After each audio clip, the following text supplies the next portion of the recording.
I am Heidi Benjaminson, your host of Confidence Coaching, a podcast for mothers who want to stay calm and anchored during the teenage years.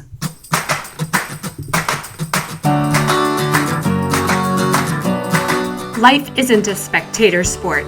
Success comes to those who show up every day with a pocket full of courage, grit, and a little sparkle. I'm glad you're here.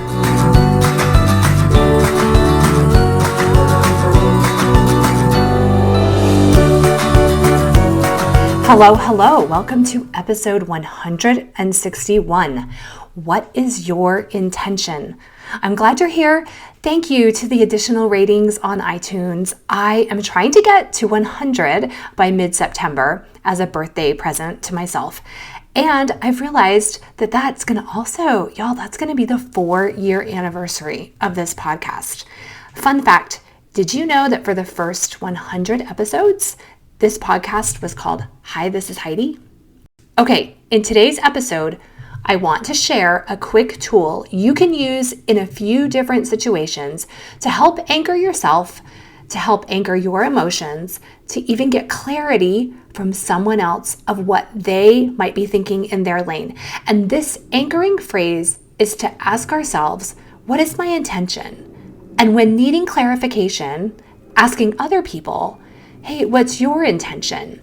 Stay with me as I give you several examples and different ways to phrase it that I think will open up your mind to new ways to do this. I'm not just talking about when you see your child carrying huge ice cream bowls to their room and you ask them to explain their intention. I was talking to a friend recently and I told her that I am a word nerd. Knowing what a word really means, where it comes from, allows more richness in how we talk to ourselves and how we make meaning of our own experiences, our own emotions. The word intention is defined as what one intends to bring about, the aim or the plan, resolve. And in medicine, specifically, intention means the healing process of a wound. Kind of cool, huh? Often we think we know what another person is thinking, what they want us to do with information. But if we stop to ask them, hey, what do you want me to do with this information? What is your intention in sharing this? It allows that person to clarify for themselves what they're asking, what their aim or resolve is. It's so easy to go about life on autopilot, to get up and just do the things that we usually do, which means our intention is really to just do things out of habit. And habits are good. Our brain really doesn't want to think hard about every single choice, every decision. We conserve energy if we can do much of life without conscious thinking. But there are times we need a mental pivot, and knowing our intention for each action can give us more purpose, can help us be more present, like I talked about in last week's episode. Knowing our intention is us setting the GPS of our lane. We're saying where we want to go. We're choosing the route that will get us to our desired destination. We've all gone shopping with no intention, and we come home with things we don't really need. I go to the gym a lot of mornings, and sometimes I just go because I've committed to go. But on the mornings when I stop and ask, what do I want to get out of this hour? What is my intention? Is it endurance or strength? Those are the days I put a little extra in and I get more out of that hour because I'm conscious of my intention for that hour. Some mornings, the intention is just to get my legs moving and not set a new record. Knowing that, I give myself grace and space to be slower. Knowing my intention is different than a day where I want to push myself. When we give a gift with the intention to express our love for the other person, we're going to act very different than maybe if our intention is to make them happy or to persuade them to like us. Two very different intentions. In the past, I've been disappointed on Christmas morning if my children don't love their presents because I had an insecure intention, one that wasn't in my lane. I'm much more confident, anchored, and calm when the intention driving my lane is to give from an expression of who I am and allow the person to receive the gift in whatever way they are able to receive it.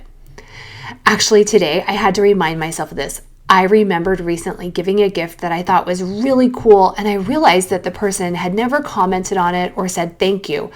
I could feel some judgment and resentment just starting to percolate inside me, and I shut it down by realizing, hey, my intention was to give that something cool. It was not to elicit any specific response, and I stopped thinking about it.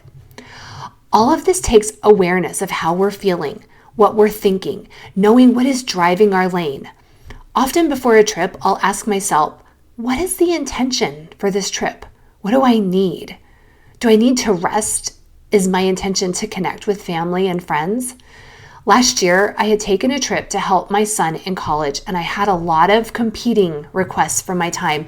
I had a lot of desires for things to do and people to see.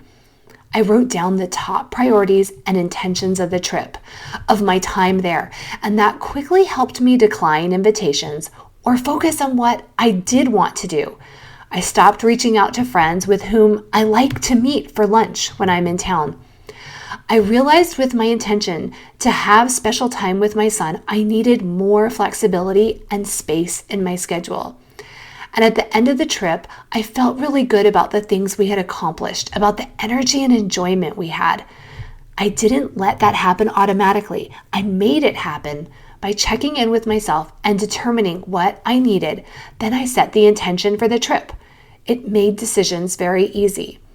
As we moved into a new home that's a very different design and setup from our last home, I've asked very consciously, what is our intention of this space? Knowing our goal is to have a lot of open conversation, comfortable space, we designed it and bought things that would meet this goal. In fact, that goal was much more important than aesthetic or incorporating old furniture.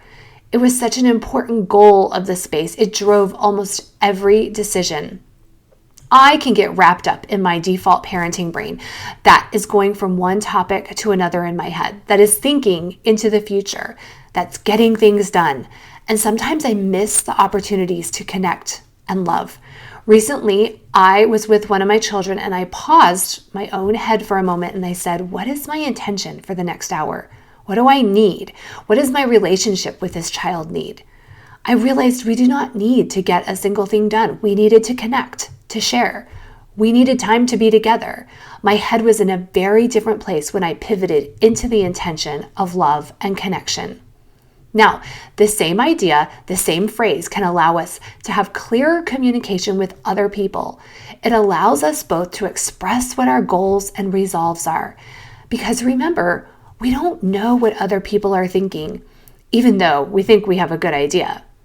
If we pause and ask someone, often, like a lot of the time, I am surprised and I am wrong with my assumptions. My daughter can often text me through the day, texts that I could take as problems or complaints about teachers, about people, about situations. I think she just needs to process things, and I'm someone she knows who will hear this stuff. She knows I care. It's important, though, for me to clarify what she needs. What is the intent of her telling me these things? And the intent can change. Often my response is, oh, that is so hard. I am so sorry. Or, yeah, that would bug me too. I know she needs to feel seen. Then, if I feel she wants something else, I ask, is there something I can do to help? I'm asking her to go into her body and ask herself what she really needs. What's the intent of her venting? And venting and processing negativity with another person is very useful. I'm happy to be that person for her. Now, if you're in a relationship with someone who shares a lot of problems or negativity with you, your brain will automatically think it needs to solve these problems. I challenge you to ask this person from time to time, what do you want me to do with this information? Do you need someone to hear and witness these hardships, or do you want solutions? I promise you, often people don't want solutions. Sometimes they want you to add fuel to their victim fire, in which case this question will make them realize what's going on inside them. If this person wants solutions, you'll both be on the same page about what to do with that information, and they won't get frustrated when you offer help or solutions. And we can stay in our own lanes. There is a lot less veering all over. We encourage others to be clear in their communication, and we manage our stress or negativity of carrying extra burdens, which actually aren't ours to carry. I remember when a friend was sharing very confidential and delicate information with me about her teen. I stayed focused on listening, and when it was appropriate, I asked her, "What do you want me to do with this information? How can I support everyone in this story?" This question allowed both of us to stay anchored, and I projected confidence to her that she didn't need saving. She could ask for help or manage her lane on her own. What surprised me was her response wasn't one that I was expecting. She asked me for a specific support that I hadn't thought of. I was so grateful that I didn't run around trying to help in the way that I thought was most helpful, which would not really have been as helpful. Maybe it will be aggravating to people in your life that you're asking them to figure out what they need, what their intentions are. That's okay. This is a sign of emotional dependence. You do not need to come in and solve just because they want you to. Allow the discomfort. Let both of you grow and expand. It can be hard for people to ask for help, but they will not grow, and it isn't helpful to them if they never learn how to ask. Maybe people need time to figure out their intentions. That's okay. I have conversations with my husband that sound like us both saying, "Oh, I just need to get this out. I just need to talk this through." We try to set the intention first, sending signals of what we need from the other person. So I challenge you to be more aware of your intentions in daily actions. Practice it in small errands, small activities, and also stay anchored and ask other people, "What can I do to be helpful? What do you want me to do with this information? Do you need a listening ear or a solution?" Tell people you can do either, and you need to know their intention so you can be most useful. Then you get to decide if your lane has capacity to do what they'd like. We always keep the agency over our lane, how we spend our time and energy. That's it for this week. If you would like to be more confident, more sure of yourself, and stay calm and secure, sign up for a consult call at HeidiBenjaminson.com. A confident mother is the greatest gift to her family, not a perfect mother.